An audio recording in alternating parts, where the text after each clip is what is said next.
I just turned 28 on November 1st. I've been an entrepreneur since I was 14 years old, born and raised in New York, and been smoking cigars since I was 16. My father gave me my first cigar, was a Monte Cristo #2, the one who actually got me into cigar smoking. So I saw it only fit, since we're coming up on his birthday month, to be smoking Don Ronaldo. But in a nutshell, you guys have to remember that I've been doing this a decade. I've been doing this since I was 18 years old. It's the only thing I've ever done in my adult life. So cigars are me, and that's pretty much as it is. Tell us what it means to be exclusively different. Being exclusively different is something that I guess may sound cliche, just in a different way, but it's just an opportunity to be yourself. Everyone is different. Everyone's an exclusive to themselves. So it's just about being you and living life the way that you see it, the way you want to do it, the things that you like, and just expressing yourself through that nature. Like with us, it's cigars, it's, good coffee, and for me, obviously good menswear. But, for everyone's got their own thing, and it's just, not conforming to trying to be like someone else, because that's just boring. You received a lot of praise and you've released a lot of cigars. So how do you keep that volume up, that pace? That pace is part of just the mindset that I grew up with, being from New York, and having a family of, hardworking individuals. And it was just instilled to me, that work ethic, to just keep going. But I guess the biggest standpoint to see people enjoying the cigars, the blends, and seeing that the quality and consistency, people take notice of that, it just gives me the drive to keep moving forward and forward and forward at a rapid pace, to make sure that I'm always giving that quality, that consistency, what you're used to with Warped, and that experience. Because for us, it's about making sure that you guys have an experience, and a positive experience, as much as we possibly can. So we work day in and day out to make sure we give you that. Somebody has never tried Warped and had that experience before. What would you have them try that's very iconic of your brand? Out of Miami, I would say La Colmena, model number 44. And then I would say out of Nicaragua, I would say Futuro Celeste and Suprema. It's a great representation of Aganorsa. It's a great representation of the profile that I wanted to give that marca. So that's the one that I would say go with, those two. But if you want to get down into the limited nature of it, I mean, you can go Black Honey, you can go Skyflower, Lilia Rojo, you could go, what else? There's a couple other ones I have coming out that I can't really talk about, but we can go down that list if you want. If you had to collaborate with somebody, if somebody like me was the cigar god and said, Kyle, you got to do this, who would you collaborate with, man? Dion from Illusione. If it was a cigar guy, we're talking cigar guys, Dion's palette is second to none. I think it would be a fun project. Obviously because of the FDA right now, that obviously won't happen. But, we have to, that'd be a fun one to do, I think. But I collaborate, on a daily basis with people at Tabsa and Aganorsa and Casa Fernandez. And it's all just one big, meshing, because everyone's involved in this process. It's not just, me sitting at a table and doing this. You're handing the blends off, you're handing the material off, you're getting the opinions, and, from everywhere and every angle, from Arsenio, from Jacinto, from Max, from Eduardo, from Palmer, from, everyone. So, I mean, like even Nick from Foundation, he's joined in on a couple. He's always around in Tabsa when I'm down there. So, it's all one big family, one big experience. You and Casa Fernandez seem to be like this peanut butter and jelly thing going on right now. How did you all get together? What's the story there? We got together actually from Sandy from El Titan. She introduced me she set up a meeting between me and Palmer, because she knew I was looking to make some Nicaraguan material and Nicaraguan puros. And she was like, because at that point I was already very familiar with Aganorsa material. And she's like, well, I'll just introduce you to Palmer. And then I went and met Palmer. And the next thing you know, I'm down in Esteli, Eduardo, Max, and Arsenio, and just steamrolled it from there. I mean, because when we got together and talked and just talked about tobacco and what we look for in quality and flavor profile, it just clicked right then and there. We knew that we had something, and just from the standpoint of business perspective, or is the vertical integration process. So, being vertically integrated, we can control and understand the consistency at all points across the board, from all the way, as their old saying is, from seed to ash. Mm-hmm. So, and that's very, very true. They do everything in-house, and that's a very, very big benefit, and one that, you can't overlook something like that. But their material stands out the most. As most people know now, or if they don't know, Enganorsa material is extremely prized and some of the best in Nicaragua. And as you guys know, I enjoy very much working with it. And it reminds me a lot of using Cuban material, in the sense that it's so smooth and processed well. That, I mean, old Cuban material, obviously, right now they're in a little bit of a rut down there. But, for me, it fit my profile because I grew up smoking Habanos, and it all clicked, and that was it. And just their vast lineage that they have down there is just so much. You can just really, really dive into whatever you want. And there's material from lots and farms in there that I haven't even raised on yet that I'm still trying to smoke through. So it's different, and we love it. What's your short and long-term goals for Warped? Short term right now is finishing our FDA registration. It's been very, very time consuming. I'm sure pretty much manufacturers across the board will agree with that. That's by year end though. Our deadlines are December 31st, obviously, but you want to make sure you get that in way before that.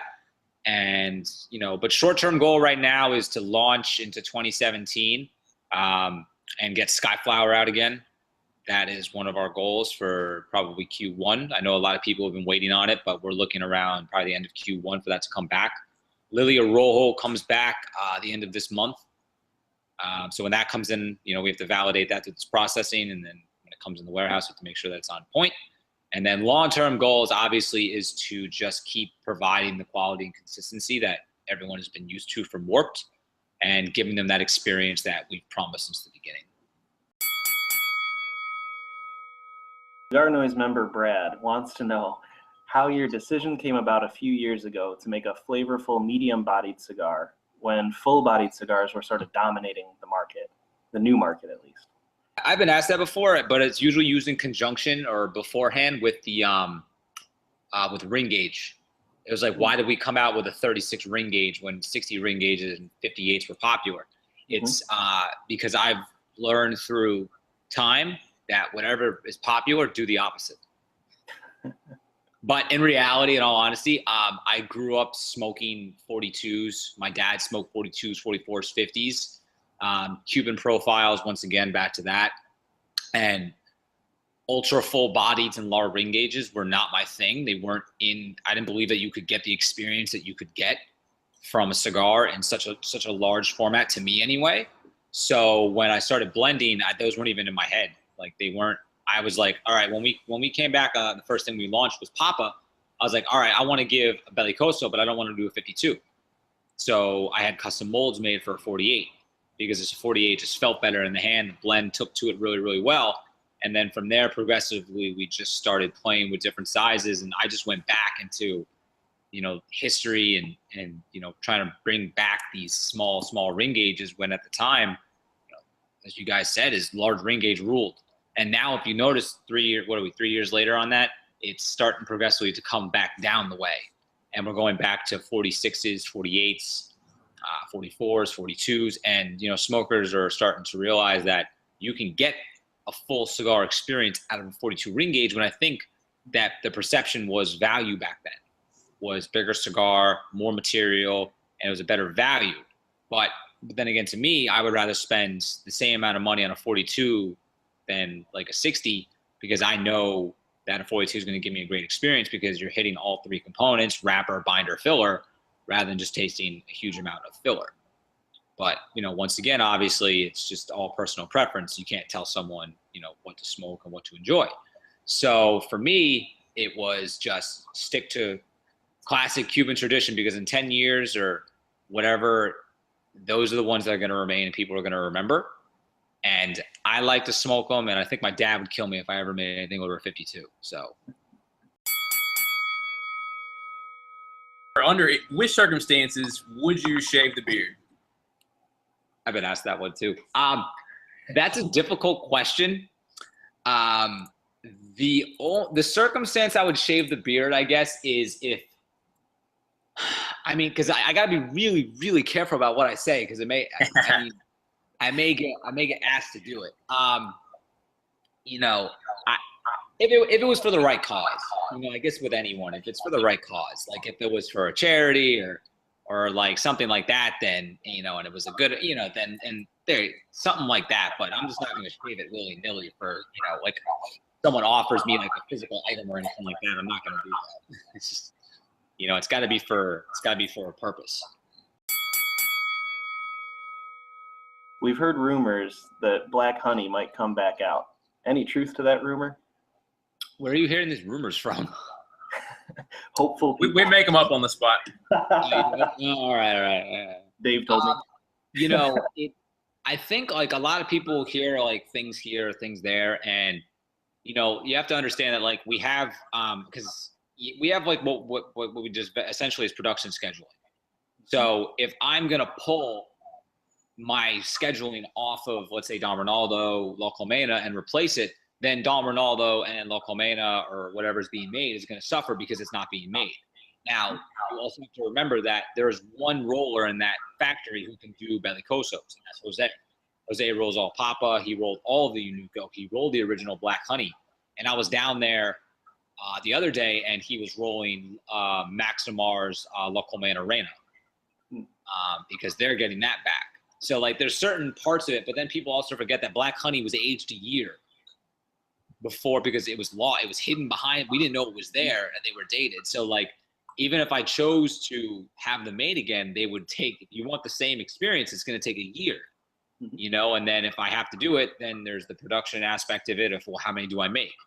And then if I make them, who's going to get mad that they didn't get it? You know what I mean? There's a lot more components to it. So right now we'll just leave it. All right, so what does the man himself do when you're not rocking Instagram with, you know, espresso, cigars, menswear, like you said? What are your hobbies, bro? You mean like espresso? No, in all honesty, I'm here a lot and validating and quality consistency in the days that it's not the weekday during, you know, the work week and all that. And I'm down at Titan on Saturdays. And then when I get out of here, which depends on the day, obviously, I work out in the morning now, but I work out and then I spend a lot of time with my dog, taking her to the dog park, things like that, Apollo. So, you know, mostly this is what I do. This is full time consuming over here. You know what I mean? Or I'm doing events like for the first time, I think this year, my last event was at Elite Cigar Cafe the other week. And I'm done with events for the rest of the year. It's weird. Like I was looking at today, like my Delta app, it actually has my trips 0. And for the first time, like this year, it said 0, and I was like, it was a little weird. But you know, I'm not here a lot usually. So, but if I'm down here and I have time, I take, you know, Apollo, spend as much time as I can with him. And you know, I'm obviously into menswear, so that kind of takes up some of my time. So, in a nutshell, I'm pretty boring, actually.